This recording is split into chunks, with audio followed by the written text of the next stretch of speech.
అందరికీ ప్రైజ్ దిలాడండి. మనలో చాలామంది ప్రార్థన చేయడానికి ఆసక్తిని చూపిస్తారు గానీ, మరి బైబిల్‌ని చదవడానికి ఆసక్తిని చూపించరు. ఈరోజు నేను చెప్పిన విషయాన్ని మీరు అర్థం చేసుకున్నట్లయితే, ఈ రోజు నుంచి మీరు బైబిల్‌ని చదువుతారు. అదేంటంటే, ప్రార్థన అనేది మనం దేవునితో మాట్లాడటానికి ఒక మార్గమైతే, మరి వాక్యం అనేది దేవుడు మనతో మాట్లాడటానికి ఒక మార్గం అన్నమాట. నీవు ఏ పరిస్థితుల్లో ఉన్నా సరే, ఆ సందర్భానికి తగ్గట్లుగా నీతో మాట్లాడుతుంది దేవుని వాక్యము. ఆత్మపూర్వకంగా, ప్రార్థనాపూర్వకంగా నీవు బైబిల్ని తెరిచి చదివినట్లయితే ఆ వాక్యము నీకు గొప్ప ఆదరణ కలగచేస్తుందండి, బలాన్నిస్తుంది. అంతేకాదు నీ కన్నీటిని తుడిచి నీకు గొప్ప ఆదరణ కలగచేస్తుందండి.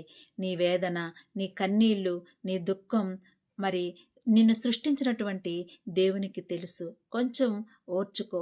నువ్వు అనుకోనటువంటి మరి ఊహించుకోలేనటువంటి గొప్ప కార్యాలు దేవుడు నీ జీవితంలో చేయడానికి సిద్ధంగా ఉన్నాడండి. దేవుడు అంటున్నాడు కదా, మరి నువ్వు ధైర్యంగా ఉండు, నువ్వు నిబ్బరంగా ఉండు, మరి నేను నీకు తోడుగా ఉన్నాను అని దేవుడు తెలియచేస్తున్నాడండి. ఇవి నా మాటలు కాదండి. యెహెజ్కేలు గ్రంథంలో మరి 1వ అధ్యాయంలో దేవుడు మనకు తెలియచేస్తూ ఉన్నాడు చూడండి.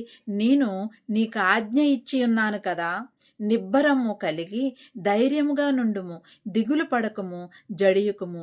నీవు నడుచు మార్గమంతటిలో నీ దేవుడైన యెహోవా నీకు తోడైయుండును.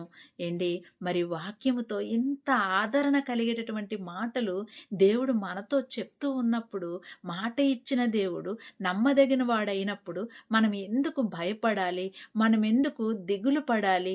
దిగులును వదిలివేసి దేవుని యొక్క సన్నిధిలో ఆనందంగా, ఎందుకంటే మన జీవితంలో ఏది జరగకపోని దేవుని మీద భారం వేసి, దేవుని మీద ఆధారపడి మనం జీవించినట్లయితే మనం ధైర్యంగా, నిబ్బరముగా ఉంటామండి. అప్పుడే దేవుడు మనకు తోడుగా ఉంటారు. హల్లెలూయా.